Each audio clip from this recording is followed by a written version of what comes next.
I've cleaned office buildings for nearly 20 years. But nothing, absolutely nothing, prepared me for what happened that Thursday night in September of 2023. My name is Ethan Cole, and when I found that wallet under a mahogany desk on the 23rd floor, stuffed with $10,000 in cash, every instinct in me said keep it. God knows I needed it. But then I heard my father's voice, like a whisper from somewhere deep inside me. Character is what you do when nobody's watching. And that's when I saw the address tucked inside the wallet. 3765 Willowbend Avenue. My childhood home. The house I hadn't seen since 2003, when I was just 8 years old. When I knocked on that door, my hands were trembling. But what answered that knock wasn't just a man. It was a mirror. He looked exactly like me, just 20 years older. Same jawline, same scar above the brow, same way of leaning slightly on his left leg. His face went pale. His voice cracked. Dear God. Ethan? Is it really you? I blinked, confused. Do I know you? He grabbed the doorframe for support, his eyes glassy.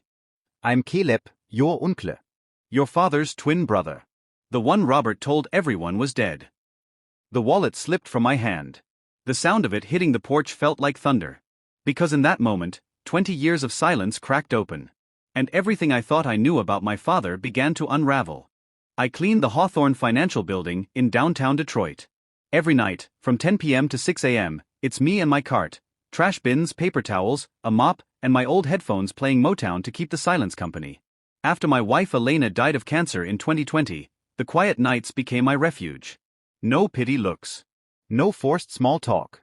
Just work that didn't require pretending I was okay. My father, Robert Cole, raised me alone.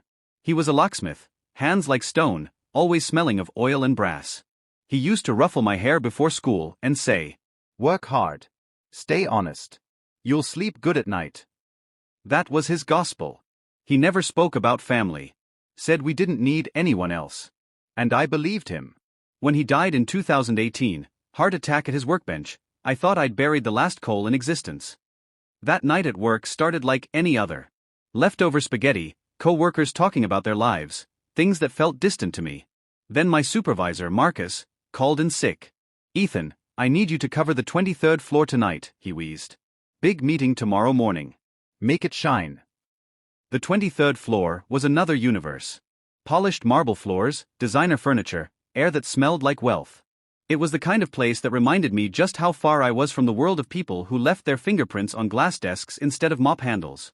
I worked my way through office after office until I reached the biggest one, L. Turner CFO.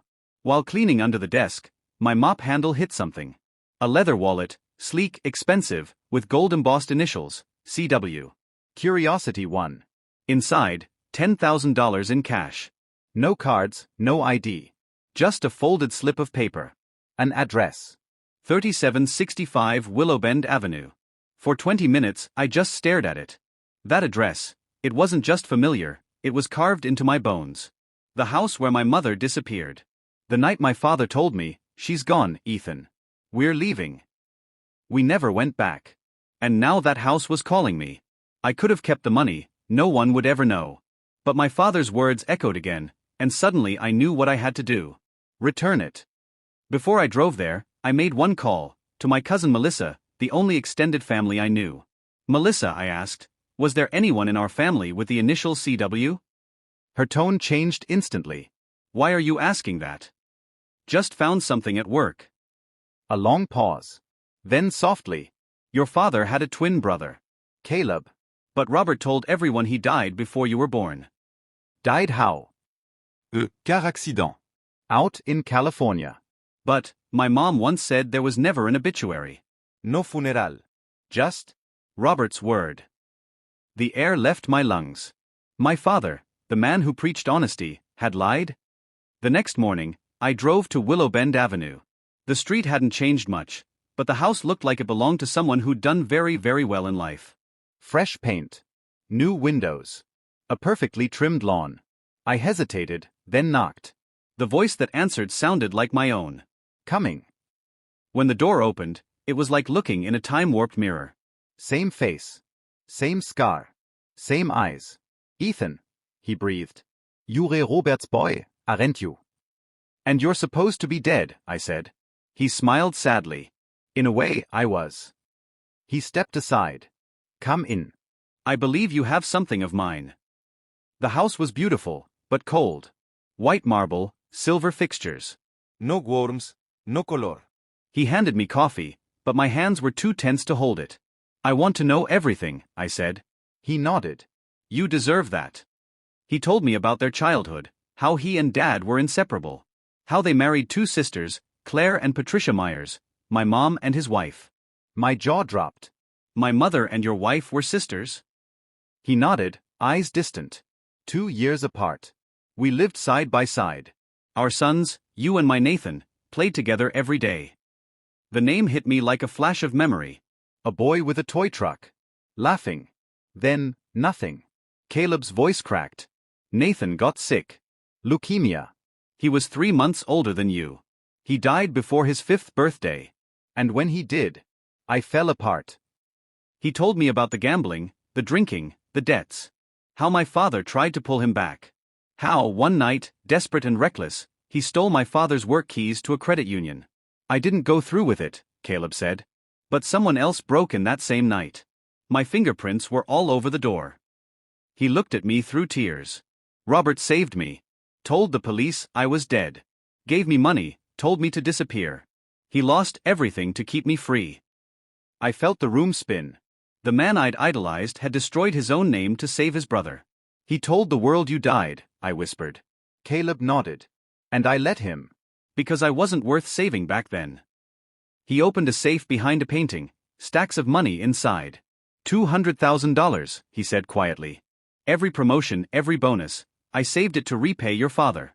But he was gone before I could. He slid the money toward me. It's yours now. His legacy. I pushed it back. I don't want it. He smiled sadly. You sound just like him. Then he showed me a photo album. Every page was me, graduation, wedding, even Dad's funeral. You were there, I whispered. Always, he said. Just far enough away not to ruin the life your father gave you. He broke down then, years of guilt pouring out of him in sobs. I'd give every dollar for one more day with my brother. I put a hand on his shoulder. He forgave you a long time ago. He looked up, eyes red. How could you know that? Because he never told me you existed. If he wanted to hate you, he would have made you the villain. Instead, he protected you. I told him to grab his coat. Where are we going? To visit Dad. At Evergreen Cemetery, we stood by a simple stone. Robert Cole, beloved father. Honest man. Caleb fell to his knees. Whispered apologies. Thank yous. Tears streaming down a face that could have been mine. When he finally stood, I said, before he died, Dad told me, take care of your family, even the ones you can't see. I thought he meant Mom. But he meant you. Now, every Sunday, Caleb comes for dinner. We don't talk about the money. He donated it to the Leukemia Foundation in his son's name. Sometimes, he joins me on my night shifts. The CFO of a Fortune 500 company mopping floors at 2 a.m., telling me stories about my dad fixing locks with a paperclip and a prayer. Last week, I found another wallet. This time, I didn't think twice. I returned it immediately. Caleb smiled and said, Robert would be proud. I looked up and said, he is proud. Of both of us. If you take anything from this story, take this. Family isn't just blood. It's forgiveness. It's the truth we're brave enough to face. That wallet didn't just hold money. It held the key to the past. And it gave me back the family I never knew I'd lost. You just heard a story of betrayal, survival, and quiet revenge. If it left you thinking, hit like, share it forward, and subscribe for more true emotional stories that'll stay with you long after they end. Every click helps another story find its voice.